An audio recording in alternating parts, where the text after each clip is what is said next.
सो यहां से स्टार्ट करें एवरीवन आज की class. Today's topic is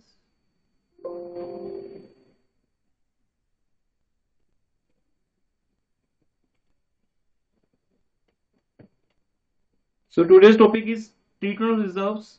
So write down the topic name.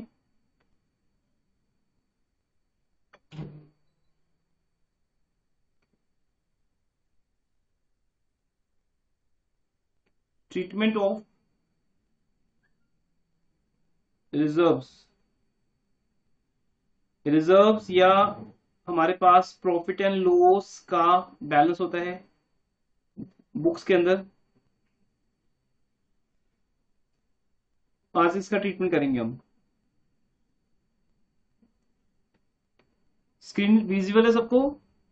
Am audible properly? Yes sir. Yes sir. Doubts है बेटा किसी के इससे पहले 52 तक? वैसे तो हमने सारे क्वेश्चन डिस्कस कर लिए थे आपके साथ। एक बार प्रोविजन फॉर डाउटफुल डेट्स वाला समझा दो फिर से। क्या डाउट है उसमें? सर वो समझ नहीं आ रहा। मेरा कंप्लीट ट्रीटमेंट मैंने समझाई थी, उसमें से कहाँ डाउट है ये बताओ ना। सारा समझाऊं दोबारा? नहीं सर, जब आपने 9000 वाला लिया था वो नहीं समझ आया।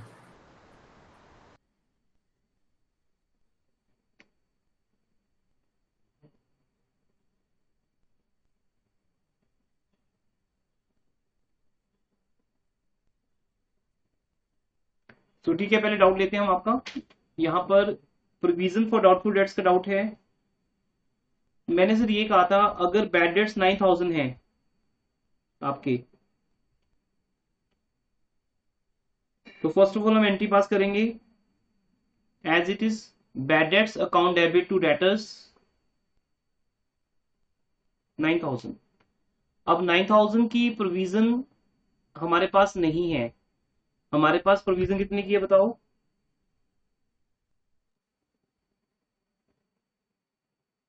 8000। प्रोविजन हमारे पास 8000 की है, लेकिन लॉस उससे ज्यादा हो गया। तो जितना प्रोविजन में है उतना तो कवर कर सकते हैं, उसमें कोई प्रॉब्लम नहीं है। तो हम 8000 तो प्रोविजन में से निकालेंगे। प्रोविजन फॉर डाउटफुल डेट्स 8000, क्योंकि एक सिंपल रूल है बेटा, जितने भी बैड डेट्स होंगे या जितनी भी तुम न्यू प्रोविजन बनाओगे वो टोटल लॉस तुम्हें ओल्ड प्रोविजन में से कवर करना होगा। तो अब आपकी ओल्ड प्रोविजन 8000 की है, वो सारी की सारी यूज हो जाएगी 9000 का लॉस कवर करने में। अब एंट्री क्या बनी? प्रोविजन फॉर डाउटफुल डेट्स, जो ब्रैकेट में हम लिख सकते हो ओल्ड, जो आपके पास क्वेश्चन में गिवन है, ये अकाउंट डेबिट हो गया, लेकिन लॉस उससे ज्यादा है। तो 1000 का जो रेस्ट लॉस है 1000 रुपीज का, वो लॉस कहां जाएगा? रिवैल्यूएशन का। तो बस इसमें क्या डाउट है बताओ? रिमेनिंग फिर लॉस रिवैल्यूएशन अकाउंट में जाएगा। हाँ जी। ये भी डाउट समझ ये नहीं समझ आ रहा था। तो 8000 रुपीज का प्रोविजन अब कम पड़ गया, बाय चांस की बात है वो तो। समटाइम्स 9000 खर्च करने होते हैं और हमारे पास 8000 होते हैं, तो कम पड़ जाते हैं। तो ये 1000 रुपीज हमारे पास कम रह गए। अब ये लॉस रिवैल्यूएशन को मिलेगा, अदरवाइज रिवैल्यूएशन तब तक सेफ है जब तक जब तक वो लॉस प्रोविजन में से कवर हो सकता है। Till that point, to that extent, revaluation account use नहीं होगा। अब वो कहते हैं न्यू प्रोविजन भी बनाओ। अब क्वेश्चन में डेटर्स कितने दिए हुए हैं? 76। तो 76,000 की डेटर्स में से जैसे यहाँ पे 6000 माइनस हुए हैं, वैसे ही हम इसमें से 9000 माइनस कर देंगे।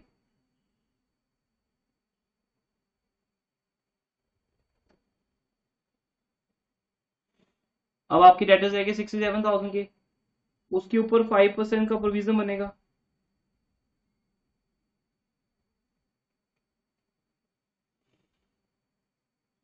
डबल 350 का ये प्रोविजन जो न्यू बनेगी डबल 350 की, क्या इसके लिए ओल्ड प्रोविजन है हमारे पास?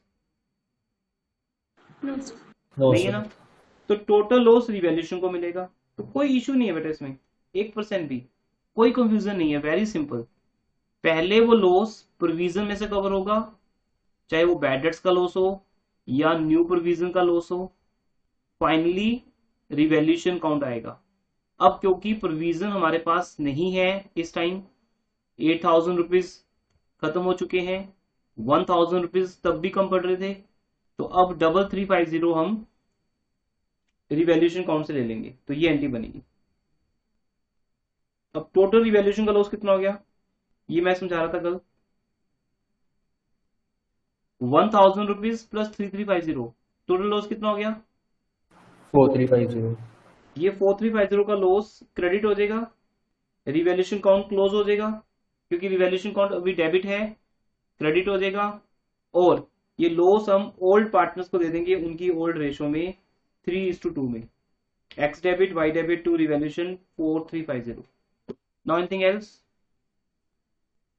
सर हाँ जी। तो अगर जैसे इस क्वेश्चन में अगर प्रोविजन नहीं दिए कि मतलब प्रोविजन हमने नहीं बनाया तो जो बैड डेट तो रिवैल्यूएशन तो डेबिट होगा, तो क्रेडिट हम बैड डेट को करेंगे कि सन्ड्री डेटर्स को?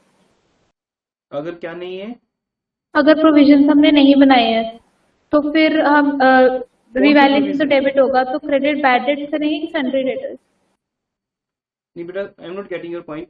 बैड डेट्स के लिए कह रहे हो या न्यू प्रोविजन बनाने के लिए कह रहे हो आप? नहीं सर, हमने प्रोविजन नहीं बनाने हैं, सिर्फ ये बताया कि बैड डेट्स हुए हैं, तो फिर हम सन्ड्री डेटर्स को क्रेडिट करेंगे कि बैड डेट्स को क्रेडिट करेंगे? नहीं देखो बेटा, आप मिक्स कर रहे हो, पहली एंट्री तो यही बनेगी। अब यहां तक तो कोई लिंक ही नहीं कि प्रोविजन है या नहीं, या बनाने या नहीं बनाने। फर्स्ट एंट्री में कहाँ डाउट है बताओ, ये तो +1 की एंट्री है अपनी। जब भी बैड डेट्स होते हैं हम एक एंट्री पास करते हैं, bad debts debit to debtors. अब ये क्वेश्चन क्यों आ रहा है कि डेटर्स क्रेडिट होने कि बैड डेट्स क्रेडिट होने? फर्स्ट नहीं एंट्री तो तो सर मैं कह रही हूँ कि जैसे हम फिर इसके जो सेकेंड एंट्री होगी इसके बाद वो रिवैल्यूएशन टू बैड डेट्स होगी ना, हाँ ऑब्वियसली सेकेंड तो एंट्री सर में वो फिर डायरेक्टली वही कह रहे थे, डायरेक्टली हम ये भी पास कर सकते रिवैल्यूएशन टू सन्ड्री डेटर्स? उस केस में मैं बात कर रहा हूँ अभी आपसे, अगर प्रोविजन फॉर डाउटफुल डेट्स पहले से नहीं है तो रिवैल्यूएशन में लॉस आएगा। अब ये आपकी चॉइस है कि 2 बनानी है या 1 बनानी है। अगर 1 बनानी है तो एंट्री बनेगी revaluation account debit to debtors, ये कह रहे हो आप? Yes sir. हाँ, फिर आप ये ऐसे पूछो ना कि सर अगर 1 एंट्री बनानी हो तो, नहीं तो फिर समझना मुश्किल होता है जैसे आप बता रहे हो।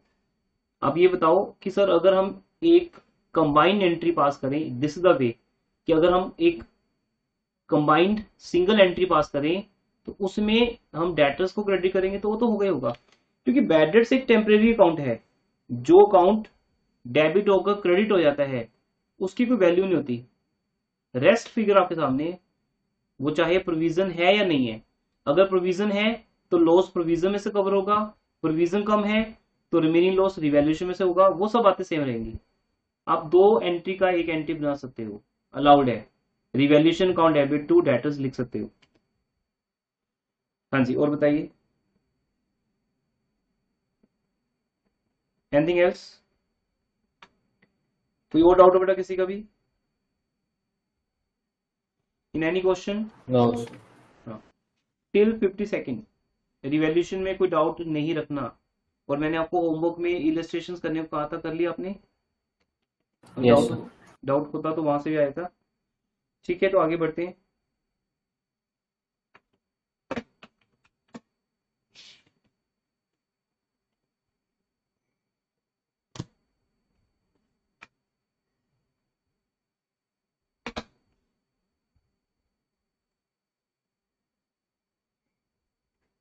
तो आज का न्यू टॉपिक है बेटा,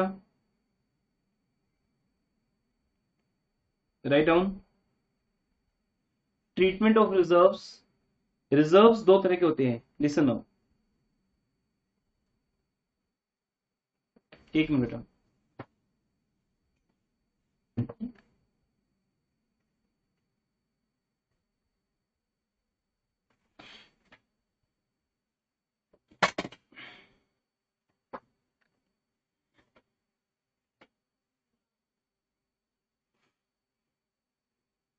रिजर्व्स 2 तरह के होते हैं। One is specific reserves,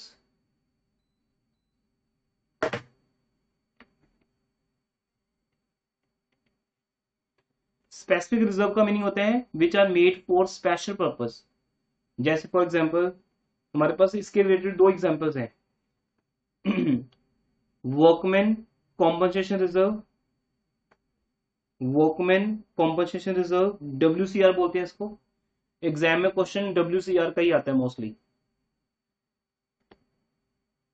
specific means special purpose, जिनका एक पर्पस होता है।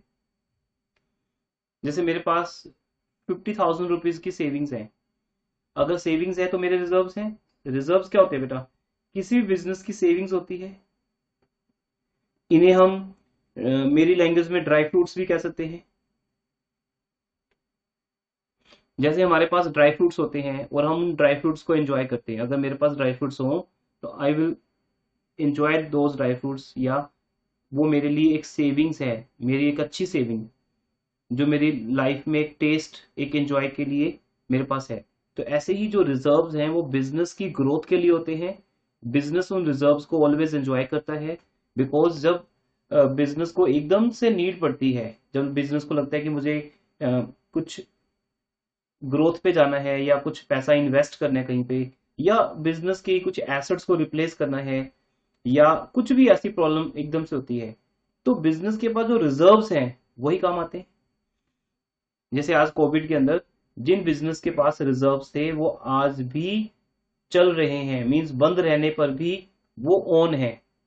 अगर 15 मंथ से कोचिंग सेंटर्स बंद हैं तो हमारा एक बहुत बड़ा लॉस है ये, बट हम अपने रिजर्व्स के बेस पे चल रहे हैं।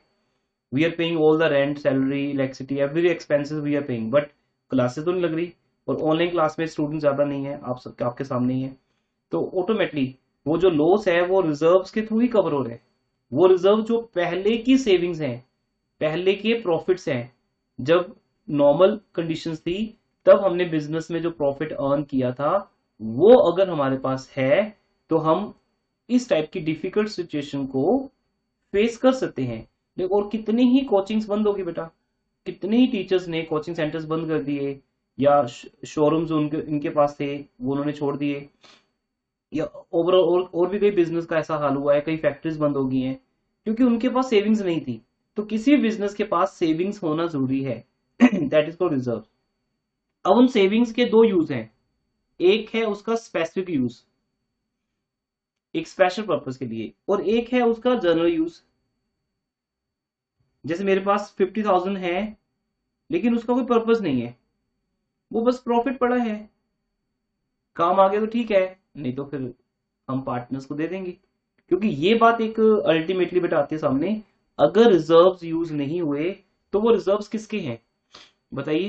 किसके होने चाहिए वो रिजर्व्स? पार्टनर के। पार्टनर्स की। क्योंकि पार्टनर्स के प्रॉफिट में से ही तो हमने बनाए हैं। आप सबने फंडामेंटल चैप्टर में देखा है रिजर्व कैसे बनते हैं। पीएल अप्रोप्रिएशन अकाउंट में हम रिजर्व बनाते हैं before giving the profit to partners. तो पार्टनर्स को डिविजिबल प्रॉफिट मिलने से पहले वो रिजर्व्स बनते हैं, और जितने रिजर्व्स बनाते जाओगे उतना ही ओल्ड पार्टनर्स को प्रॉफिट कम मिला है। ये आज का टॉपिक बहुत इंपॉर्टेंट है बेटा, कोई लीव नहीं करेगा बीच में। तो और ये टॉपिक कॉमन है इन एवरी चैप्टर, 3 चैप्टर्स इस पे बेस्ड होंगे, गुडविल, रिवैल्यूएशन और रिजर्व्स। ये तीनों ट्रीटमेंट्स 3 चैप्टर से मिलेंगे आपको।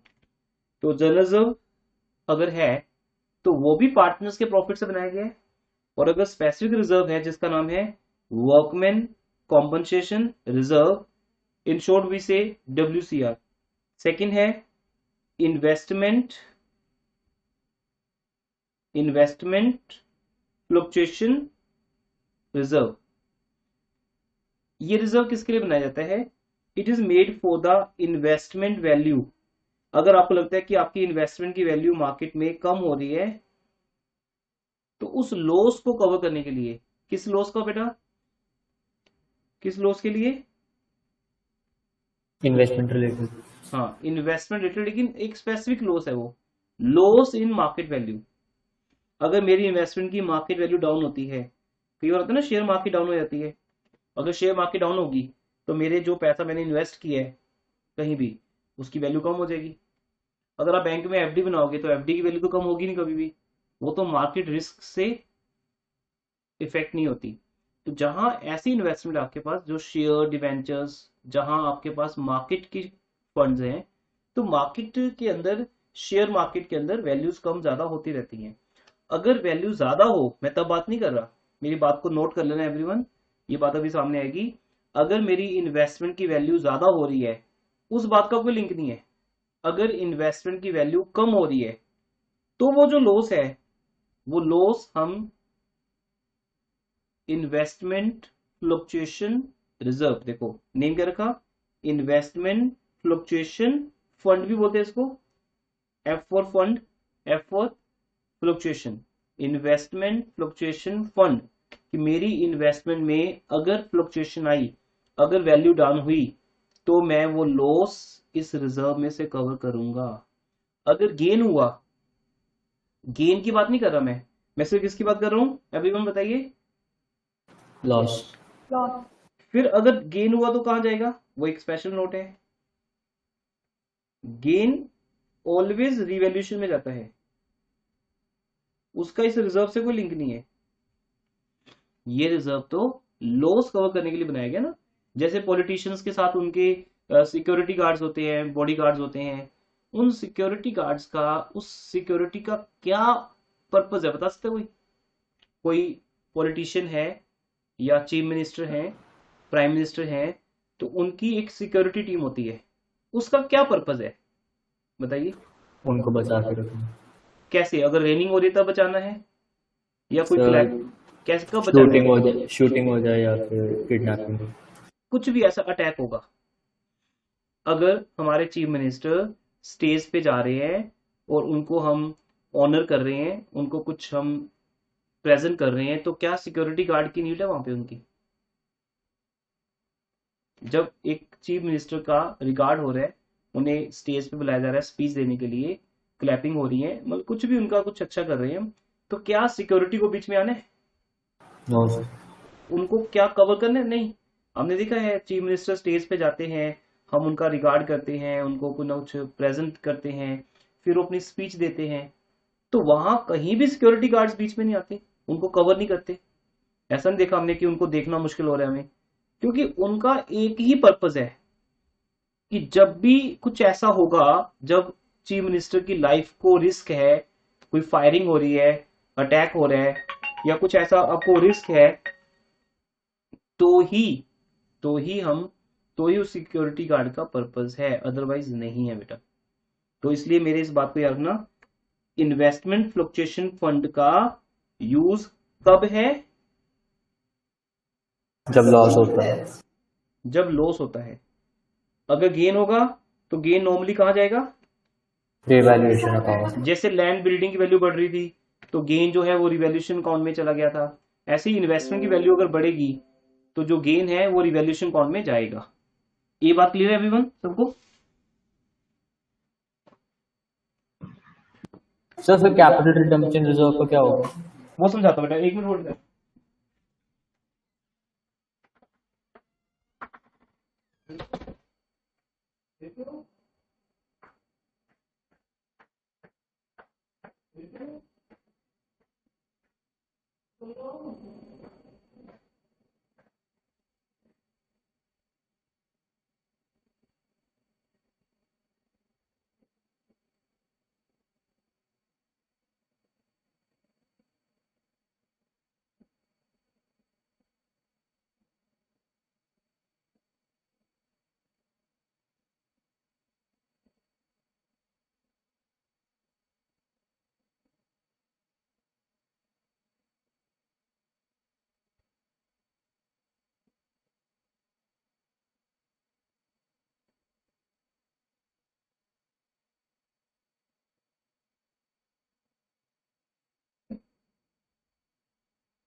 यस बेटा बताओ क्या पूछ रहे थे आप?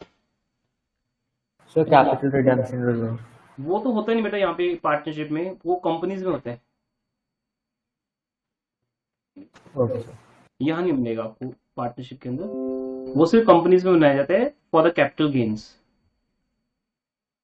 इसलिए आपको सेकंड या थर्ड बुक में मिलेगा वो, फर्स्ट बुक में नहीं है।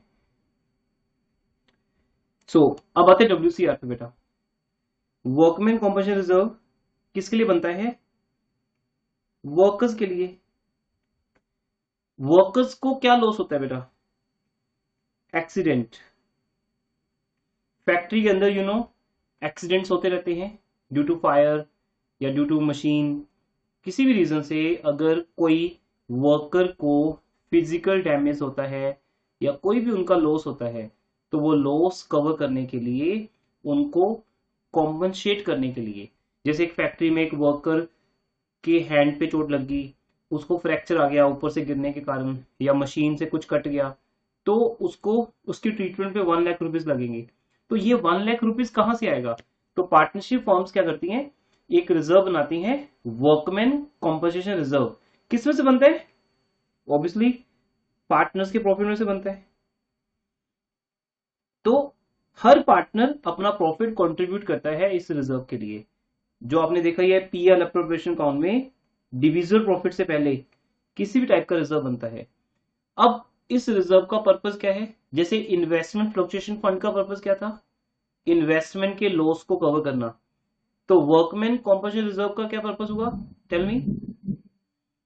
वर्कर्स के लॉस को मैनेज करना। वर्कर के लॉस को मैनेज करना। तो वर्कर्स का लॉस कवर किया जाएगा, अगर एक्सीडेंटली उनको कुछ होता है तो that loss will be covered from this reserve. ये 2 एग्जांपल्स हैं, मे बी कि कोई थर्ड एग्जांपल मिल जाए आपको, जैसे कंटीजेंसी रिजर्व। कंटीजेंसी रिजर्व ये किसी भी तरह की कंटीजेंसी के लिए होता है, मींस अगर कोई प्रॉब्लम पहले से नहीं पता आपको, लेकिन अब आ रही है। थर्ड रिजर्व का नेम क्या बताया बेटा मैंने? Contingency reserve. कोई कंटीजेंट मींस सडन, कोई भी प्रॉब्लम अगर अचानक आती है सडन, तो ये रिजर्व काम आएगा। तो उसका कोई पर्पस मेंशन नहीं है, बट कोई भी तरह की प्रॉब्लम इसमें से कवर की जा सकती है। इस तरह से ये आपके कुछ रिजर्व्स हैं, लेकिन मोस्टली 2 ही आते हैं, workman and investment. General reserve it has no purpose, ये बस एक जनरल पर्पस के लिए है, किसी भी काम के लिए यूज किया जा सकता है। बट एक रिजल्ट क्या बेटा ओवरऑल, ये सारे रिजर्व्स किसको वापस मिलेंगे? हाँ जी, पार्टनर्स को। गुड, पार्टनर्स को मिलेंगे, मींस पार्टनर्स की कैपिटल को हम क्रेडिट करेंगे किस रेशो में? Profit sharing. Yes, old ratio, old partners old ratio. Because in reserves में नए पार्टनर को शेयर नहीं मिलना चाहिए, आपको पता है। New partner has no gain, has no idea to take any benefit, क्योंकि उसका कोई बेनिफिट होना चाहिए नहीं इसमें, बिकॉज वो तो अब आया है, ये रिजर्व आज तक बनाए गए हैं। तो इट मीन्स रिवैल्यूएशन का जो प्रॉफिट है, रिवैल्यूएशन का जो लॉस है, वो भी किसका है? ओल्ड पार्टनर्स का। ऐसी अभी तक जितने रिजर्व्स हमारी बैलेंस शीट में हैं, ये रिजर्व्स कहां मिलेंगे आपको? कहां मिलेंगे? लायबिलिटी साइड और बैलेंस शीट। हाँ, बैलेंस शीट की लायबिलिटी साइड मिलेंगे बेटा, बैलेंस शीट की लायबिलिटी साइड पे मिलेंगे रिजर्व, जिसका नेम होगा general reserve, workman compensation reserve या इन्वेस्टमेंट फ्लक्चुएशन फंड। ये वाले रिजर्व्स होंगे लायबिलिटी साइड। ये सब के सब आपने पार्टनर्स को दे देने हैं। तो देखा जाए तो पार्टनर्स की कैपिटल भी किस तरफ होती है? Liability side. तो बेसिकली क्या है, लायबिलिटी साइड से उठाया, इसमें जाके आपने क्रेडिट कर दिया, ऐड कर दिया, रिजर्व उठाया, ऐड कर दिया, सिंपल है। तो है तो लायबिलिटी साइड ही ना, वो रिजर्व पहले भी लायबिलिटी साइड था, अभी भी लायबिलिटी साइड ही है। डिफरेंस क्या है? पहले वो रिजर्व अलग से शो हो रहा था, अलग से शो हो रहा था, लेकिन अब वो रिजर्व पार्टनर्स की कैपिटल में प्लस हो जाएगा। वो कैपिटल के तौर पे शो होगा आगे से, रहा तो बिजनेस के ऊपर लायबिलिटी ना। तो हम एक एंट्री पास करते हैं, listen, reserve account debit. Reserve का एक और नेम होता है profit and loss account debit, because business में जो प्रॉफिट एंड लॉस का क्रेडिट बैलेंस है, कौन सा balance? Profit and loss. Profit and loss का कौन सा बैलेंस? Credit balance. वो किस तरह दिया होगा बैलेंस शीट की? Liability side. वो बैलेंस बेटा आपने उठा के पार्टनर्स को देना है।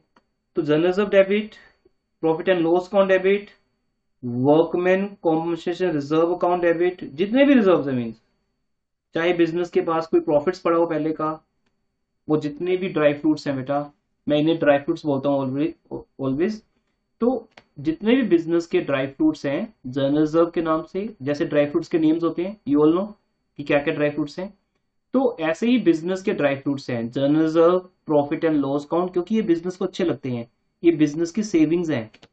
वर्कमैन कॉम्पनसेशन रिजर्व,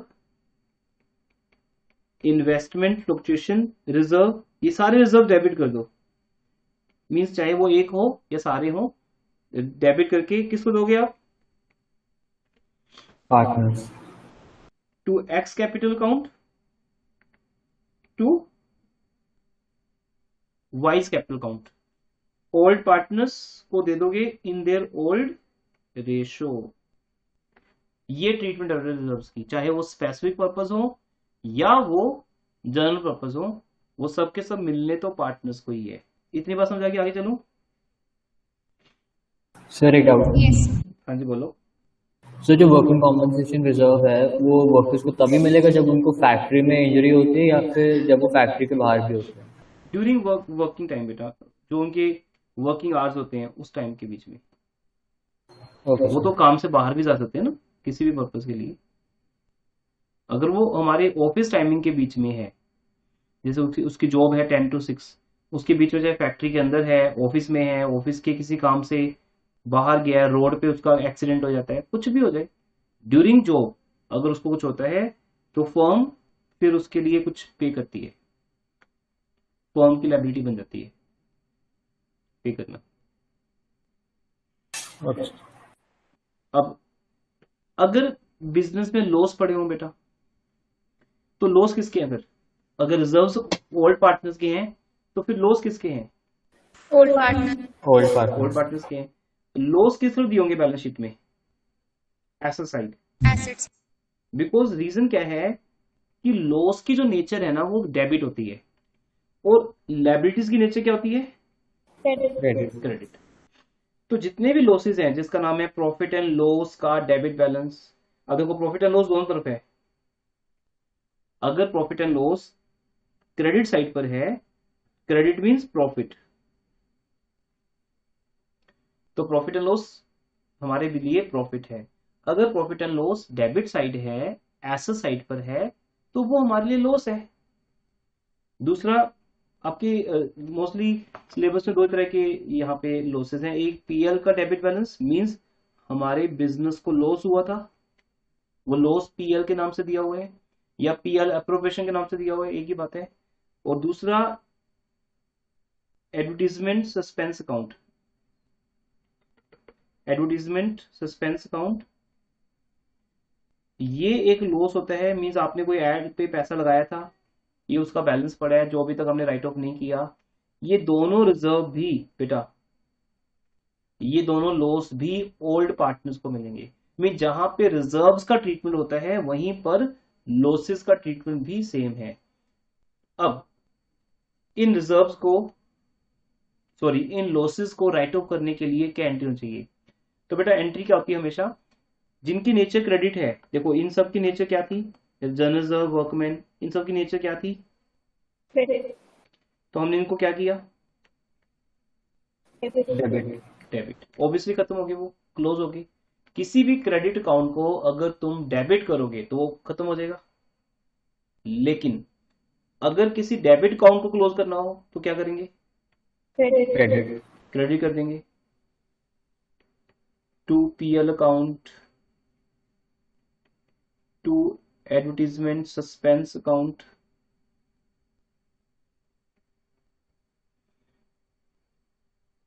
से मान लो हमारे पास पीएल का डेबिट बैलेंस है 10,000 और ये है 5,000।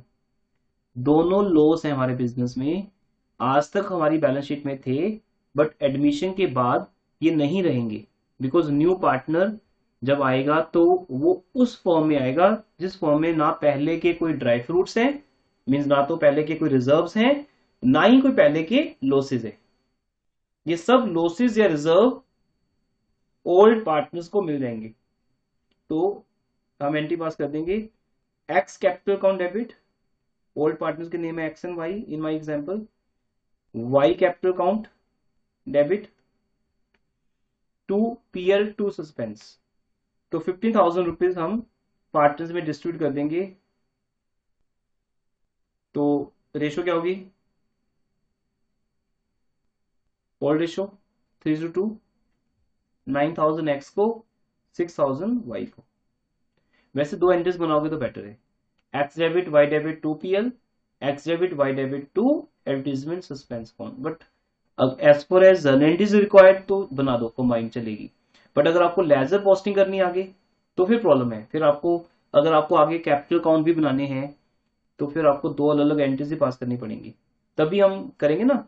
जैसे एक्स वाई की डेबिट साइड पर क्या लिखेंगे? टू पीएल, फिर क्या लिखेंगे? To advertisement suspense account. तो तब हमें सिर्फ पीएल में से एक्स और वाई को कितना शेयर मिला, तो सिर्फ 10,000 को डिवाइड करना 3:2 में, फिर 5,000 को डिवाइड करना 3:2 में। ठीक है, ये तो जनरल बातें हैं बेटा, क्लियर है? आगे बढ़ू मैं? यस। ये आज का फर्स्ट पार्ट था। इस लेक्चर के 3 पार्ट्स हैं, अभी फर्स्ट पार्ट हुआ है आपके साथ, जिसमें रिजर्व्स लायबिलिटीज साइड है, लॉसेस एसेट साइड है, वो सबके सब हमने राइट ऑफ कर दिए, ओल्ड पार्टनर्स को दे दिए। अब आते हैं second part. Second part special है, उसी पे क्वेश्चन आता है एग्जाम में। अगर मैं आपको एग्जांपल दूं, वर्कमैन कॉम्पनसेशन रिजर्व आपके पास 10,000 का है, और वर्कर्स का क्लेम, वर्कर्स का एक्सीडेंटल क्लेम, कुछ भी ऐसे कह लो, वर्कर्स क्लेम 7,000 रुपीज का आया है, तो what entry you suggest? What you suggest बेटा? So firstly, workers compensation reserve to workers claim, then जो बैलेंस वाला है वो हम फिर आगे दे देंगे पार्टनर को। ठीक है, बिल्कुल एंट्री बनाइए। Workmen compensation reserve to workers claim to partners in profit sharing ratio. Very good, excellent.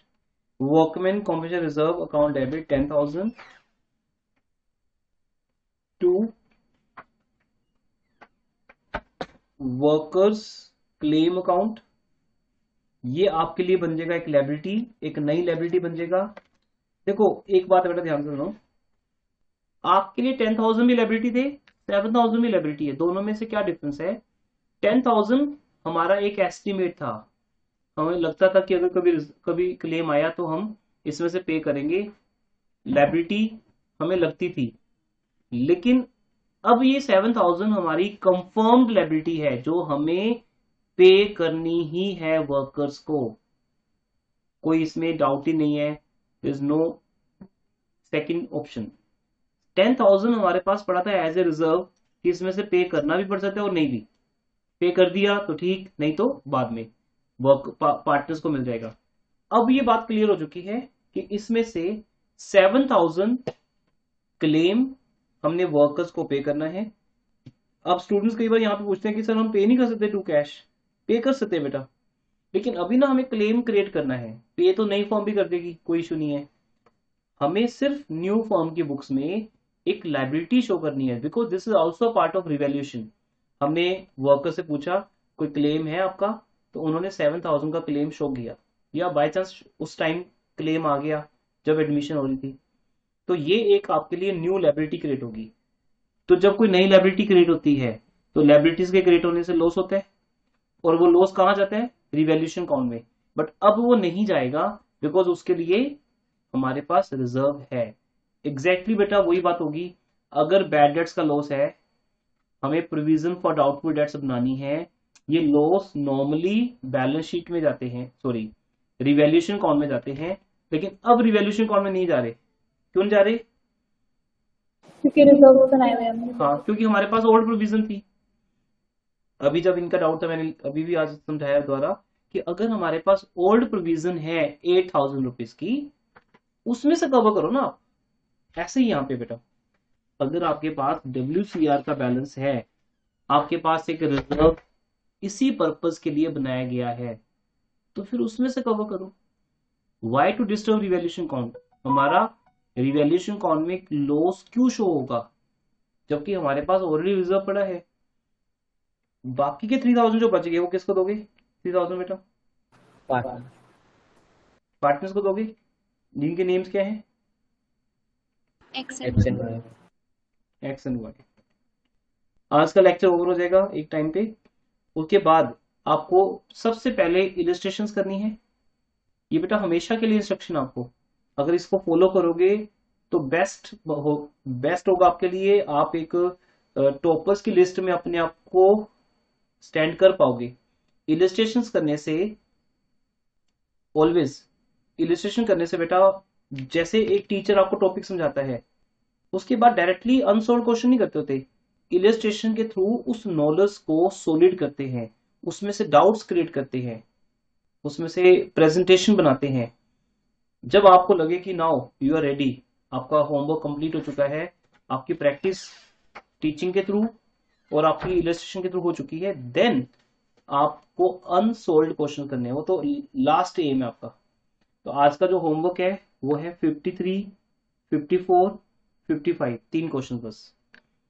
और 55 में कई केसेस है, ये सब आपको करने हैं। मैं आपसे डिस्कस करूंगा इन दिस वे। आपको पता है कैसे होगा डिस्कस।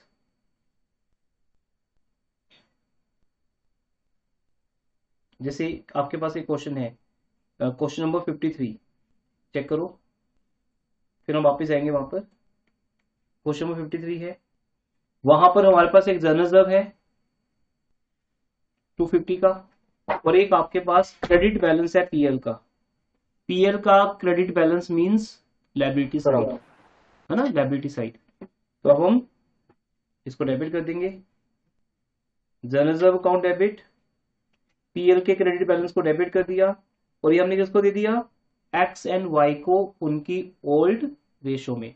तो मुझे डिस्कस करने में टाइम नहीं लगेगा, समझाने में टाइम लगता है, क्वेश्चन डिस्कस करने में टाइम नहीं लगेगा। तो ये आपका होमवर्क है जो आज आप करके आओगे। देन फिर 54 क्वेश्चन आपके सामने, दिस वन, उसमें जनरल रिजर्व का बैलेंस दिया है। जनरल रिजर्व तो ऑलवेज क्रेडिट बैलेंस ही होता है, लेकिन बिजनेस का लॉस गिवन है, प्रॉफिट एंड लॉस का डेबिट बैलेंस गिवन है बेटा। जब प्रॉफिट एंड लॉस का डेबिट बैलेंस हो तो उसे क्रेडिट किया जाता है, अभी समझाया था मैंने, और वो लॉस किसको दिया जाता है? पार्टनर्स को दिया जाता है। देन फिर आपका 55 क्वेश्चन आएगा जिसमें कई तरह के केसेस हैं, F तक केसेस है, वो आप करोगे, मैं वही अपनी समझा रहा हूँ। तो ये तो आपका वर्क है, अगर ये क्वेश्चन मैंने करवाए तो फिर आपकी प्रैक्टिस नहीं हो पाएगी, तो वो आपको करनी है, ठीक है। मैं अभी अपना लेक्चर कंप्लीट करता हूँ। तो हमने क्या किया, 7,000 रुपीज का क्लेम बनाया वर्कर्स के लिए, और बाकी के 3,000 X और Y को दे दिए उनकी ओल्ड रेशो में। अब मेरी एग्जांपल में ओल्ड रेशो है 3:2, तो 3,000 को 3:2 रेशो डिवाइड करो, 1800 and 1200। हाँ, तो 3,000 रुपीज हमें डिस्ट्रीब्यूट करने थे 3:2 में, तो divide by 5 into 3 into 2। Okay, बेटा एक मिनट होल्ड करना। आ रही समझ बेटा आपको? Yes sir. अब मैं केसेस चेंज करता हूँ, अब मुझे उसका एग्जाम्पल बताना क्या मीनिंग है उस बात का। अभी वर्कर्स का क्लेम अगर 10,000 आ जाए तो क्या होगा? अगर वर्कर का क्लेम 10,000 आ जाए तो क्या एंट्री बनेगी? Worker compensation reserve to workers claim account. Partners को क्या मिलेगा? तो कुछ भी नहीं। कुछ भी नहीं। ठीक है।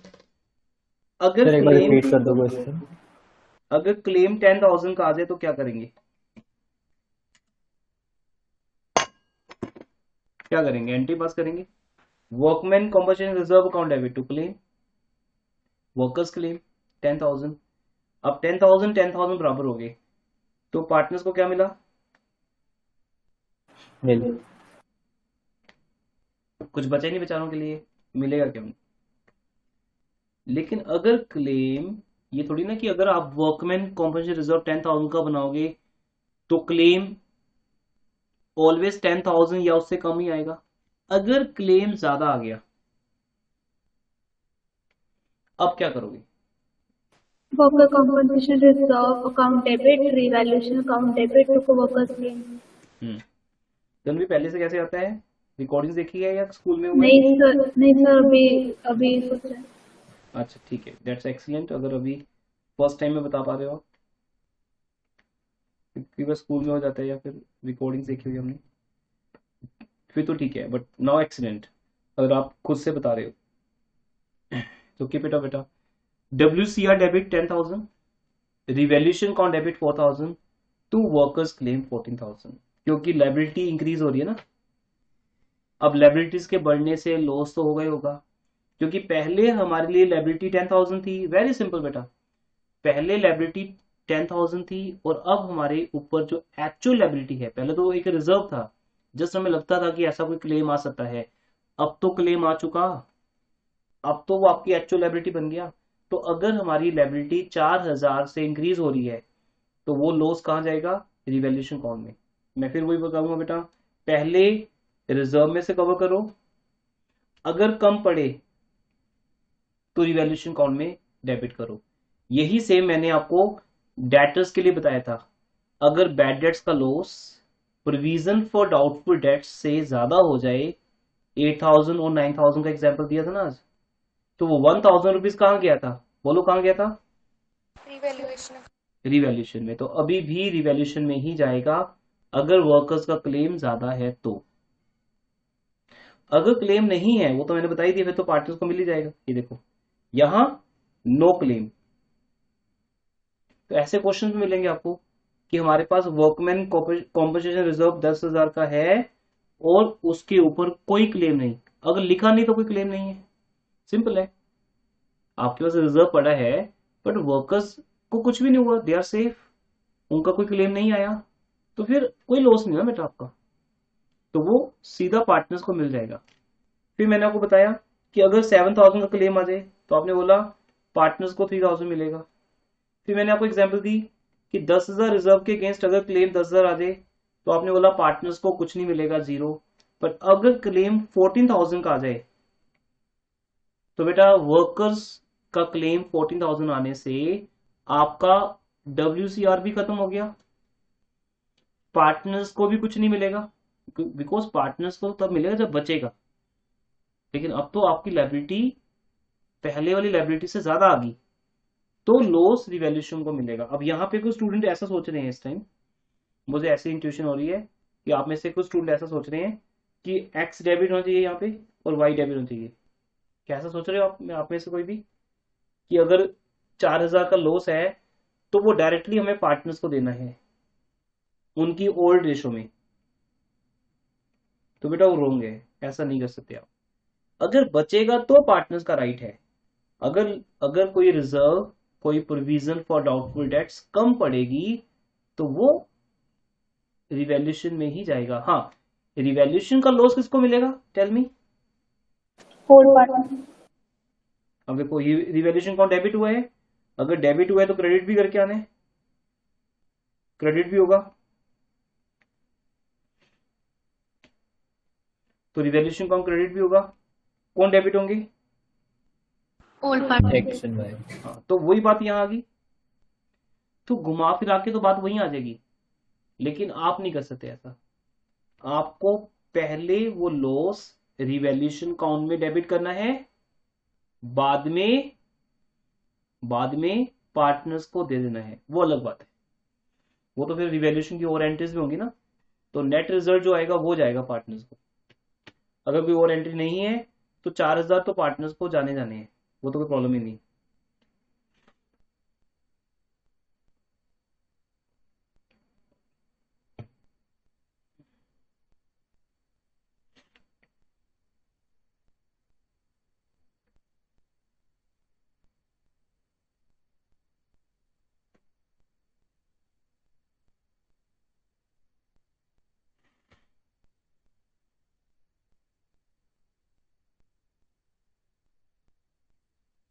ओके एवरीवन, क्लियर है? क्लियर है एवरीवन? Yes sir. तो 4 केसेस क्लियर बेटा। If there is no claim 10,000 partners को मिलेगा। अगर 7,000 का क्लेम है 3,000 पार्टनर्स को मिलेंगे। 10,000 क्लेम है पार्टनर्स को कुछ नहीं मिलेगा, जीरो। और अगर 14,000 का क्लेम है तो 4,000 रिवैल्यूएशन को डेबिट होंगे। अब आते हैं दूसरे एग्जांपल पे। इन्वेस्टमेंट फ्लक्चुएशन फंड अगर हमें दिया हो, मेरे लेक्चर के ओवर होने के बाद आप कोई भी क्वेश्चन किसी भी बुक से कर सकते हो, किसी बुक से। ये नहीं टीएस रीडर बुक है, आप 10 इयर्स टीएस डी के गोयल कल्याणी या कोई भी बुक हो बेटा, एनी बुक, नॉर्थ इंडिया की कोई भी बुक हो या पूरे इंडिया लेवल पे, क्योंकि जितने भी पॉइंट्स बनते हैं बेसिक्स जो है वो यही आपके, उन्हें हमने 3 पार्ट्स में कन्वर्ट किया है। पहले पार्ट में नॉर्मल बातें थी, ये रिजर्व पार्टनर्स को मिलते हैं, लॉस पार्टनर्स को मिलते हैं। सेकेंड पार्ट में हम स्पेसिफिक रिजर्व की बात करते हैं जो एग्जाम में ज्यादा आता है। अब मेरे पास इन्वेस्टमेंट फ्लक्चुएशन फंड, आपको इसके ऊपर इलिस्ट्रेशन मिलेंगी बढ़िया। जो मैं ये करवा रहा हूँ ये सब कुछ आपको इलिस्ट्रेशन में मिलेगा, इसलिए इलिस्ट्रेशन ज्यादा बेटर होती है, पहले वो करनी चाहिए। फिर अनसोल्ड क्वेश्चन सिस्टमेटिक नहीं होते बेटा, वो बस दिए होते हैं। कोई 10 ईयर्स का होता है, कोई इनकी बुक का खुद का क्वेश्चन होता है, कोई डिफरेंट बुक्स के क्वेश्चन ये वहां से कॉपी कर लेते हैं। तो अनसोल्ड क्वेश्चन सिस्टमेटिक नहीं होते, इलिस्ट्रेशन सिस्टमेटिक होती है, क्योंकि वहां एक ऑथर खुद समझा रहा है उस चीज को, टीच कर रहे हैं। जैसे मैं यहाँ पे समझा रहा हूँ, वैसे बुक के ऑथर भी तो एक टीचर है ना, तो वो अपने स्टूडेंट्स को कैसे समझाते होंगे, ऐसे समझाते होंगे। बुक का ऑथर भी एक टीचर होता है, तभी वो बुक लिख सकता है, तभी उसको उस चीज का एक्सपीरियंस है कि टॉपिक्स क्या है, बेसिक्स क्या है। जैसे मैं आपको पूरा सिलेबस बिना बिना बुक के करवा सकता हूँ, तो मेरे अंदर एक कैपेसिटी है बुक लिखने की, क्योंकि मुझे पता है कि इस टॉपिक से रिलेटेड हमारे पास 3 पॉइंट्स हैं, उन 3 पॉइंट्स की 3 एग्जाम्पल्स बनानी है मुझे, बस होगी इलिस्ट्रेशन, तो वो आपको पहले करनी है। तो TS Grewal is very fabulous teacher, तो उनकी इलिस्ट्रेशन को करना चाहिए हमें। इन्वेस्टमेंट फ्लक्चुएशन फंड, तो अगर हमारे पास है 10,000 का, चलो थोड़ा ज्यादा कर लेते हैं, 50,000 का है। अब यहां क्लेम नहीं आता कोई भी, यहां क्लेम नहीं आता, यहां क्या आता है बेटा, लॉस। इन्वेस्टमेंट की हमारे पास 2 वैल्यूज होती हैं, एक बुक वैल्यू और एक मार्केट वैल्यू। सपोज इन्वेस्टमेंट की बुक वैल्यू है 1,50,000 और उनकी मार्केट वैल्यू है 1,50,000, तो लॉस हुआ या नहीं हुआ बताइए? नहीं। लॉस जीरो है, तो बताओ इन्वेस्टमेंट फ्लक्चुएशन फंड किसको मिलेगा? Old partners.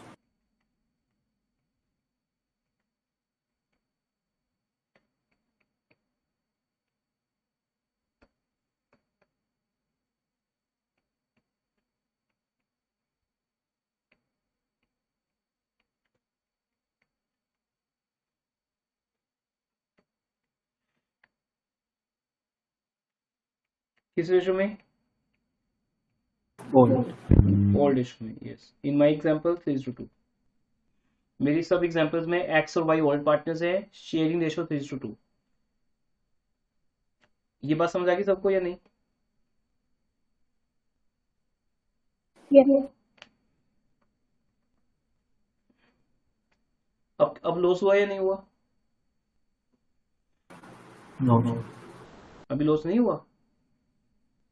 What? अभी हुआ था। अगर आपकी 1,50,000 की बुक वैल्यू का मीनिंग बेटा कॉस्ट, वो वैल्यू जिस पे आपने इन्वेस्टमेंट परचेज की है, तो जो भी आपने शेयर्स, डिवेंचर्स या कोई भी ऐसी इन्वेस्टमेंट जो मार्केट में 1,50,000 की परचेज की है, उसकी मार्केट वैल्यू 120 रहेगी, तो आपको कितना लॉस हुआ? 30,000। ये लॉस, मेरा क्वेश्चन है बेटा आपसे, देखते हैं कैसे आंसर देते हो। ये लॉस रिवैल्यूएशन में जाएगा या नहीं जाएगा? No, sir. Why no? तो हमने इन्वेस्टमेंट फ्लक्चुएशन फंड बनाया हुआ है, तो उसमें हाँ, क्योंकि ऐसे लॉस को कवर करने के लिए हमने पहले से प्रेपरेशन की हुई है, हमारे पास पहले से रिजर्व है, हम उसी में से कवर करेंगे।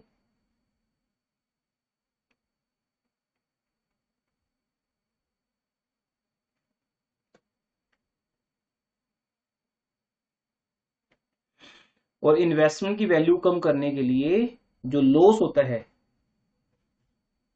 वो लॉस इन्वेस्टमेंट अकाउंट को क्रेडिट होता है बेटा। वाई? बिकॉज इन्वेस्टमेंट हमारे बिजनेस की क्या है? एसेट। और उसकी नेचर क्या है? डेबिट। डेबिट। तो हम उसको क्या कर देंगे? क्रेडिट। तो 30,000 रुपीज कवर हो गए। और फिर पार्टनर्स के लिए कितने बचे? 20,000। उसे डिवाइड कर देना, ऐसे नहीं लिखना, डिवाइड करना है एक्स और वाई में, 3:2 रेशो में। ये क्लियर हो गया? चलो आगे।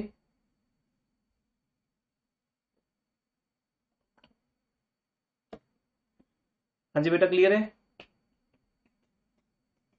Yes sir.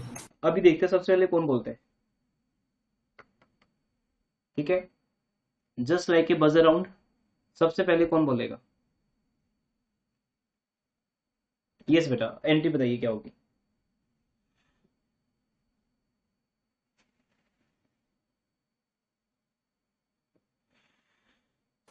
Investment fluctuation fund account debit 50,000, revaluation account debit 10,000, to investment 60,000.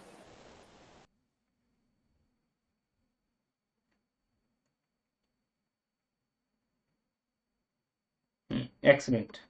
Partner को क्या मिलेगा? 0. कुछ नहीं मिलेगा, बिकॉज यहां लॉस 60,000 का है और आपके पास उस लॉस को कवर करने के लिए 50,000 है। बेटा थर्ड टाइम सेम एग्जांपल आ रही है। प्रोविजन फॉर बैड डेट्स 8,000 है, बैड डेट्स का लॉस 9,000 है, तो 1,000 का लॉस किसको मिलेगा? रिवैल्यूएशन को। फिर वर्कमैन कॉम्पनसेशन रिजर्व का एग्जांपल आया, रिजर्व 10,000 का है, क्लेम 14,000 का है, तो 4,000 का लॉस किसको मिलेगा? रिवैल्यूएशन को। सेम यहां पे है, अगर इन्वेस्टमेंट फ्लक्चुएशन रिजर्व 50,000 का है और लॉस 60,000 का है, तो बेटा ये 10,000 रुपीज किसे मिलेगा? रिवैल्यूएशन को। सिंपल। पार्टनर्स को तो कुछ बचेगा तो मिलेगा ना। अब यहां पर पार्टनर्स कैपिटल अकाउंट कुछ नहीं आएगा, सिंपल बस ये एंट्री बन जाएगी।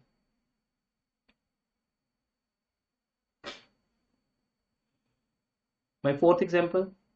इन 4 एग्जांपल्स में से ही आपको हर बुक में क्वेश्चन मिलेगा या एग्जाम में क्वेश्चन आएगा।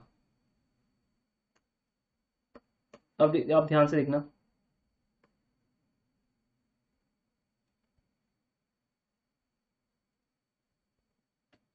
अब एंट्री क्या बनेगी?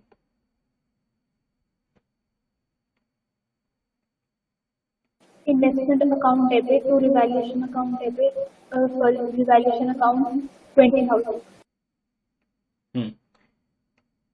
इन्वेस्टमेंट अकाउंट डेबिट, क्योंकि अब यहां पर इन्वेस्टमेंट की वैल्यू बढ़ रही है, उल्टा कम नहीं हो रही, इंक्रीज हो रही है बेटा। और जब इन्वेस्टमेंट की वैल्यू बढ़ती है तो वो एक एसेट बन जाती है, एक एसेट वैल्यू बढ़ रही है हमारी, वो डेबिट होती है और उसका गेन रिवैल्यूएशन अकाउंट को मिलता है। ये केस ज्यादा इंपॉर्टेंट है, क्योंकि यहाँ लॉस हुआ ही नहीं। जब लॉस हुआ ही नहीं तो सिक्योरिटी हमारे लिए यूज हुई नहीं। आप 10 लाख की सिक्योरिटी गार्ड लेके चलो साथ में, ठीक है, सिक्योरिटी लेके चलो, तो वो आपके किसी काम की नहीं अगर अटैक नहीं हुआ, है ना। जेड सिक्योरिटी लेके चल रहे हो आप, जितने भी पॉलिटिशियंस है उनको जेड सिक्योरिटी मिलती है, वो किसी काम की नहीं बेटा अगर अटैक नहीं हुआ। पैसे तो लगे ना उनके, वो सब अरेंजमेंट करने में। जब प्राइम मिनिस्टर चलते हैं बेटा, उनके साथ 10-15 कार चलती हैं, सेम टाइप की कार्स, 10-15 गाड़ियां होती है, किसमें प्राइम मिनिस्टर पता ही नहीं किसी को। फिर कितनी आगे पीछे पुलिस आर्मी जो भी उनके सिक्योरिटीज होती है सब चलते हैं, लेकिन कुछ हुआ ही नहीं ऐसा। नॉर्मली थोड़ी कुछ ऐसा होता है। हम तो वो पैसा बेकार जाता है, यू कैन से, वो उनकी सिक्योरिटी के लिए है। सिक्योरिटी का यूज कब है? जब लॉस होगा। यहाँ लॉस नहीं हुआ, यहाँ क्या हुआ है? गेन। अब ये बातें याद रखना आपकी रिस्पॉन्सिबिलिटी है, याद उसी को रहेंगी जिसका इस टाइम 100% फोकस है, और लेक्चर ओवर होने के बाद अगर वो नोट्स बनाता है। नहीं तो बेटा आप कभी भी अच्छे मार्क्स ले नहीं पाओगे, ये मेरी गारंटी है आपको। टीचर जो पढ़ाता है वो कभी नहीं ऐसा बोलता कि आपको फायदा नहीं होगा। मैं आपको बिल्कुल ट्रूली बोल रहा हूँ, ऑनेस्टली बोल रहा हूँ, मेरी टीचिंग के बाद अगर आप नोट्स नहीं बनाते तो इस टीचिंग का बेनिफिट आपके लिए पता नहीं होगा, नहीं होगा, कह नहीं सकते कुछ आपको। बिकॉज जितना हमने अपना एक्सपीरियंस शेयर करना होता है आपके साथ, उसे आपको एब्जॉर्ब भी तो करना होता है ना।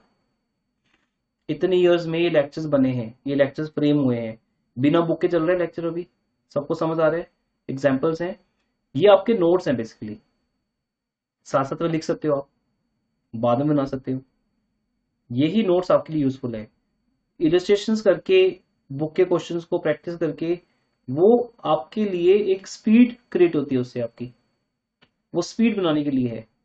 बट बेसिक नॉलेज तो यही है कि अगर गेन है कि लॉस है। अगर गेन है तो गेन रिवैल्यूएशन को ही मिलेगा, that gain will always be credited to revaluation account. उसका इस रिजर्व से कोई लिंक ही नहीं है। अब रिवैल्यूएशन का ये प्रॉफिट किसको मिलेगा? ये जो 20,000 का गेन हुआ है रिवैल्यूएशन का, वो किसको मिलेगा? All partner. partners already. हाँ, तो revaluation account debit to X capital to Y capital, ठीक है, इसे 3:2 रेशो में डिवाइड कर दो, तो ये एंटी रिवैल्यूएशन की बन गई। अभी तक इन्वेस्टमेंट फ्लक्चुएशन फंड का कोई रोल नहीं था। इन्वेस्टमेंट की वैल्यू बढ़ रही है, वो गेन है, वो गेन पार्टनर को मिलेगा, बात खत्म। अब ये जो 50,000 है ये किसको मिलेंगे? क्या ये यूज हुए? No, sir. नो। ये हाँ, इसका यूज कब है? जब लॉस होगा, जब अटैक होगा, जब फायरिंग होगी। क्या कोई फायरिंग हुई है? नहीं। तो ये जो लॉस है, सॉरी, ये जो रिजर्व है, ये सीधा पार्टनर्स को मिल जाएगा। तो आज पार्टनर्स को डबल फायदा हो गया बेटा, हो गया ना। 50,000 का रिजर्व भी उनको मिल गया, जो फॉर्म में पड़ा था अभी, ओल्ड फॉर्म में ओल्ड रिजर्व पड़ा था। नए पार्टनर के आने से पहले वो रिजर्व इन पार्टनर्स को मिल गया, फायदा हो गया इनको। और जो 20,000 की वैल्यू बढ़ गई वो भी इनको मिल गई, वो इनका फायदा अलग से है। तो इट मीन यहाँ पार्टनर्स को डबल बेनिफिट हो रहा है। आई बात समझ में? Yes, sir. दो फायदे हो रहे हैं, इन्वेस्टमेंट की वैल्यू बढ़ रही है, इन्वेस्टमेंट टू रिवैल्यूएशन, वो रिवैल्यूएशन का प्रॉफिट, अगर कोई और एंट्री नहीं है रिवैल्यूएशन की, तो 20,000 का प्रॉफिट तो कंफर्म्ड है, वो एक्स वाई को मिलेगा, और जो फंड पड़ा था वो भी एक्स वाई को मिलेगा, क्योंकि नए पार्टनर के आने से पहले ये सारे ड्राई फ्रूट्स इनको खाने हैं। जैसे हमारे घर में गेस्ट आ रहे हैं, गेस्ट के आने से पहले वो ड्राई फ्रूट सब छुपा देते हैं, सपोज कि गेस्ट को नहीं दिखाने हमें। ये ड्राई फ्रूट्स हमने अपनी हार्डवर्क से अर्न किए हैं, हमारे हार्डवर्क से सेविंग्स है, ये सेविंग्स हम एंजॉय करेंगे। तो गेस्ट के आने से पहले सारे ड्राई फ्रूट्स बांट दो ओल्ड पार्टनर्स को। गेस्ट कौन है? New partner Z. तो जेड के आने से पहले ये सब रिजर्व्स ओल्ड पार्टनर्स को मिल जाएंगे उनकी ओल्ड रेशो में। Got it? Yes. Yes sir. और लॉस है या गेन है ये आपको डिसाइड करना है। गेन है तो प्योरली रिवैल्यूएशन की एंट्री है। अगर लॉस है तो फंड में से कवर करो, फंड बचा नहीं बचा ये सब आपको देखना है। मेरा एग्जांपल्स ओवर हो गया। ये बेटा आपका सेकंड पार्ट था। क्लियर है? थर्ड पार्ट पे आए। छोटा सा पार्ट है बस, वो ज्यादा नहीं। यस सर थर्ड एक पार्ट डाउट था हाँ जी। सर, जिस मतलब थर्ड इस वाले की इन्वेस्टमेंट में जब आपको 60,000 का लॉस हो रहा है, हम्म तो सर जैसे कि वहाँ पे हमारी रिवॉल्यूशन अकाउंट 10,000 से डेबिट हो रहा है, तो सर वो मतलब हम पार्टनर्स को उनका लॉस नहीं देंगे उस टाइम पे? देंगे, शायद मैंने एंट्री नहीं की होगी, बाई चांस की बात है। वहां 10,000 का लॉस भी देंगे। मैं फिर लिख देता हूँ, जब हमारी इन्वेस्टमेंट की वैल्यू 60,000 से कम हो रही है तो पार्टनर्स को कुछ नहीं मिला था। हमने एंट्री बनाई थी टू इन्वेस्टमेंट अकाउंट 60,000, पार्टनर्स को 0। उसके बाद ये एंट्री तो बनेगी बनेगा बेटा, वो तो ओबियसली है। अगर रिवैल्यूएशन कभी भी डेबिट हुआ है, क्रेडिट तो होगा ही होगा। वो लॉस किसको मिलेगा? All partners. मैंने अभी क्लियर किया था ना ऊपर वाले केस में कि कुछ स्टूडेंट को इंट्यूशन हो रही है कि ये लॉस डायरेक्टली एक्स वाई को मिलेगा, तो नहीं। चाहे वो वर्कमैन कॉम्पनसेशन रिजर्व का पॉइंट है या इन्वेस्टमेंट फ्लक्चुएशन फंड का पॉइंट है, दोनों के नेम भी डिफरेंट है, पर्पस डिफरेंट है, बट अल्टीमेट रिजल्ट सेम है। अगर कम पड़ा, बेटा फिर से सुन लीजिए, अगर कम पड़ा तो रिवैल्यूएशन को बुलाया जाएगा, रिवैल्यूएशन डेबिट होगा और बाद में रिवैल्यूएशन क्रेडिट भी होगा, पक्की बात है। ओल्ड पार्टनर्स को मिलेगी वो रिजर्व, वो लॉस जो है, sorry revaluation loss old partners को मिलेगा उनकी ओल्ड रेशो में। No anything else? No sir, thanks. अब हम तीसरे पार्ट पे आते हैं। अब हम 3 चैप्टर्स में जाएंगे, तीनों में हमें ये तीनों पार्ट सेम मिलेंगे, बट एडमिशन में सिखाया जाएगा, बाकी चैप्टर से क्वेश्चंस करेंगे डायरेक्टली हम। थर्ड, ये स्पेशल केस है बेटा, वेरी स्पेशल। इसमें जेड जो कि न्यू पार्टनर है, वो एक डिसीजन लेता है। वो ये चाहता है कि हम इन रिजर्व्स को राइट ऑफ ना करें, no to write off these reserves. वो चाहते हैं कि ये रिजर्व्स हमारी बैलेंस शीट में as it is, they want to continue these reserve. Z ये चाहता है कि ये रिजर्व्स बैलेंस शीट में एज इट इज कंटिन्यू हो, ये रिजर्व्स पार्टनर्स को डिस्ट्रीब्यूट ना हो। तो उसके लिए क्या करना पड़ेगा? ये स्पेशल केस है। मैं क्वेश्चन फ्रेम कर देता हूं। X and Y are partners, ratio 3:2। Z is coming as a new partner for 1/6 share और बिजनेस में जर्नल रिजर्व पड़ा हुआ है 60,000 का, and Z want to continue this reserve in the new balance sheet. It doesn't want to distribute these reserve to all partners. वो ये चाहते नहीं कि ये रिजर्व यहां से हिले, वो चाहते हैं कि ये रिजर्व जैसे है वैसे का वैसा पड़ा रहे बैलेंस शीट में। तो अब ये कैसे पॉसिबल है? अब आपको पता है ये रिजर्व तो किसका है बेटा? किसका ये all reserve? Partner. All partner. All partners का। अब हमारे घर पे गेस्ट आ रहे हैं और गेस्ट ये चाहते हैं कि आपके रेफ्रिजरेटर में जो ड्राई फ्रूट्स पड़े हैं वो वैसे के वैसे ही रहेंगे और हम भी आकर उसमें शेयर करेंगे। गेस्ट भी उसमें शेयर करना चाहता है, जबकि हम तो चाहते नहीं कि ड्राई फ्रूट्स का एक भी पीस गेस्ट को मिले, क्योंकि उसमें उसका कुछ है ही नहीं। सारे रिजर्व्स हमारे हैं, हमने कमाए हैं, हमारे प्रॉफिट से बने हैं, तो एक्स वाई को ही मिलने चाहिए। लेकिन अब ये डिसाइड हो गया, ये डिसीजन हो गया बेटा तीनों का मिलाकर, तीनों ने मिलकर अपनी कंसेंट से ये एक डिसीजन ले लिया कि ये रिजर्व ओल्ड बैलेंस शीट से निकल के कहां जाएगा? New balance sheet. New balance sheet में।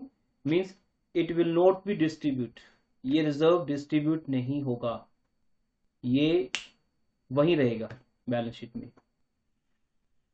इसके लिए हमें कोई ट्रीटमेंट करनी पड़ेगी। वो क्या? वो वेरी सिंपल बेटा। क्या फर्क पड़ता है उससे? ये ना कि जब ये रिजर्व न्यू बैलेंस शीट में जाएगा तो न्यू बैलेंस शीट किस किस की है बताओ? XYZ। किस रेशो में है? 3:1। वो न्यू रेशो निकालना आपको आता है। टोटल प्रॉफिट 1 में से 1/6 निकल गया, रह गया 5/6। फिर 5/6 को हमने डिस्ट्रीब्यूट कर दिया 3/5, 2/5। एक्स का न्यू शेयर आ गया, वाई का न्यू शेयर आ गया, और फिर जेड के शेयर को हमने बेस सेम कर लिया 5/5। ठीक है, तो इस तरह से न्यू रेशो आ गई 15:10:5 या 3:1। अब क्योंकि बहुत इजी केस था इसलिए हमें पता था वो 3:1 हो जाएगा, बट आपको न्यू रेशो निकालनी आती है, कहने मतलब मैंने एक बार रिमाइंड करवा दिया आपको। तो तीनों की न्यू रेशो होगी 3:1। इसका मीनिंग जो रिजर्व अकेले एक्स और वाई का था अब वो किसका हो गया? XYZ। इसमें एक्स और वाई क्या डिमांड करेंगे जेड से? जेड क्या करे? तो गुडविल के साथ थोड़ी और अमाउंट लेकर आए। Very good, excellent answer. Z goodwill के साथ साथ थोड़ा सा पैसा एक्स्ट्रा लेकर आए, क्योंकि वो चाहता है कि आगे फ्यूचर में ये रिजर्व बैलेंस शीट में रहे और जेड को उसका 1/6 शेयर मिले। देख रहे हो बेटा जेड का शेयर कितना है यहाँ पर? 1/6। तो हम जेड से 1/6 शेयर ले लेते हैं। तो अब हम क्या करेंगे, जैसे हम गुडविल में शेयर निकालते हैं जेड का, वैसे ही जर्नलिज्म में शेयर निकाल लो। क्या फर्क पड़ता है बेटा? जर्नलिज्म और गुडविल की स्पेलिंग ही डिफरेंट है, और तो कुछ नहीं डिफरेंट है ना। G for journalism, G for goodwill, दोनों की स्पेलिंग डिफरेंट है और कोई डिफरेंस नहीं है। आपके पास 60,000 रुपीज की क्या है, गुडविल है कि जर्नलिज्म है, कुछ भी हो, अगर जेड का शेयर निकालना हो 1/6 तो कैसे आएगा? ऐसे ही आएगा। ये आप जेड से लेके, अब ध्यान सुनना बात बेटा, ये आप जेड से लेकर, ये मोस्टली आपको ना इस चैप्टर में कम मिलेगा point, change in ratio chapter जो इसके बाद हमें फ्री मिलेगा। फ्री समझते ना, कॉम्प्लीमेंट्री। अगर आपको एडमिशन चैप्टर आता है तो चेंज इन रेशो फ्री, आपके लिए टोटली फ्री है। अभी मैं 2 क्लासेस के बाद आपको change in ratio chapter start करवा दूंगा, वो स्टार्ट होते ही खत्म हो जाएगा, इतना इजी है। मुझे बस आपको एक बार लॉन्ग क्वेश्चन करवाने हैं जो 56 ऑनवर्ड स्टार्ट हो रहे हैं। कल आपके डाउट्स हो जाएंगे, प्लस लॉन्ग क्वेश्चन स्टार्ट हो जाएगा, परसों लॉन्ग क्वेश्चन और प्रैक्टिस हो जाएगा। तो आपको फिर revaluation count, partners capital account और बैलेंस शीट आती होगी। फिर उसके बाद change in ratio chapter totally free मिलेगा हमें, वो बहुत जल्दी ओवर हो जाएगा। फिर ऐसे रिटायरमेंट चैप्टर भी जल्दी ओवर हो जाएगा, और इवन क्लास भी इधर से रेगुलर कर दी हमने, तो आपका तीनों चैप्टर्स एक साथ चल रहे हैं। अगर एक नहीं आता तो फिर तीनों ही नहीं आते, ऐसा हो जाता है।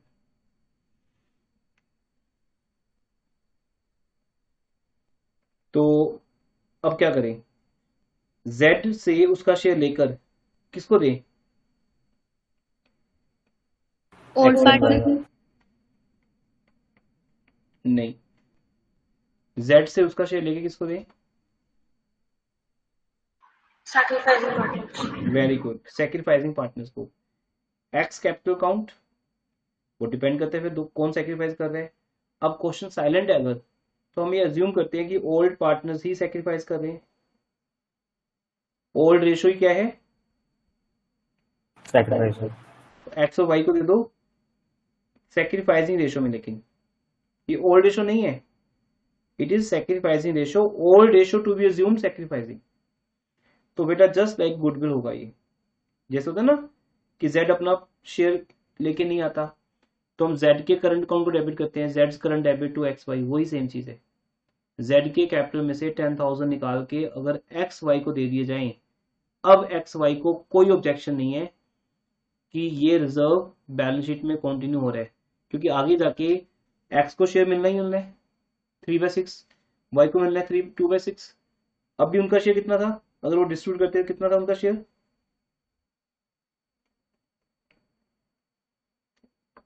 कितना शेयर था बेटा उनका? 3/7। तो अब फ्यूचर में कितना मिलेगा उनको? 3/6, 2/6, इट मीन 1/6। उन्होंने सेक्रीफाइस किया कि गेन हुआ उनको? sacrifice. सिंपल, आप सबको पता है mathematically 3/5 is more than 3/6, right? Yes. 3/5 is more than 3/6. 3/5 60% होता है और 3/6 50% होता है. इट मीन्स x ने सेक्रीफाइस किया, सेम y ने भी सेक्रीफाइस किया. तो x और y सिंपल ये कह रहे हैं कि जो जो हमने सेक्रीफाइस किया, अगर z तुम हमें वो दे दो, तो फ्यूचर में अगर हमें कम भी मिलेगा चलेगा, क्योंकि हमें अभी शेयर मिल गया. सिंपल है. अगर किसी को अभी शेयर मिल जाए और फ्यूचर में कम मिले तो क्या प्रॉब्लम है, उसको अभी मिल चुका, तो एग्री होंगे एक्स और वाई. तो जेड की जो डिमांड थी कि रिजर्व्स को कंटिन्यू किया जाए, एक्स वाई कहते ओके वी एग्री, हम रिजर्व को कंटिन्यू करने के लिए रेडी हैं, प्रोवाइडेड शर्त ये है कि आप अपना शेयर हमें सैक्रिफाइसिंग रेशो में दोगे. अगर ऐसा करने को रेडी हो तो फिर ये रिजर्व बैलेंस शीट में रहेंगे. तो ये एक पार्ट है, बहुत स्पेशल केस है, रेयर केस है, बहुत कम देखने को मिलेगा आपको बुक्स में, बट एक आधा क्वेश्चन मिल जाएगा. ज्यादातर क्या आते हैं, specific reserve, investment fluctuation fund और WCR के ऊपर, और नॉर्मली जनरल रिजर्व या कोई भी रिजर्व पार्टनर्स को दे दो, कोई भी लॉस पार्टनर्स को दे दो. That's all 3 concepts 1 to 3. ठीक है जी. तो आपका होमवर्क है 53, 54, 55 ऑल केसेस. उससे पहले इलस्ट्रेशंस करनी है, कल डाउट्स लेके आने हैं. आपकी जो क्लास टाइमिंग होता है 3:15 उसमें मिलेंगे, और आपके डाउट्स के बाद जो भी टाइम मिला उसमें हम एक लॉन्ग क्वेश्चन करेंगे, कोई भी, जिसमें 3 चीजें बनेंगी, revaluation, partners capital and balance sheet. ठीक है बेटा, टाइम इज ओवर. टाइम आपका 8:30 10 रहेगा. स्टार्ट करने में थोड़ा लेट हो सकते हैं कभी कभी, बट एंड टाइम यही रहेगा 10 o'clock. ओके, क्लास ओवर कर रहा हूँ. Anything else? Good evening, sir. Okay, welcome. Good evening बेटा. Good evening.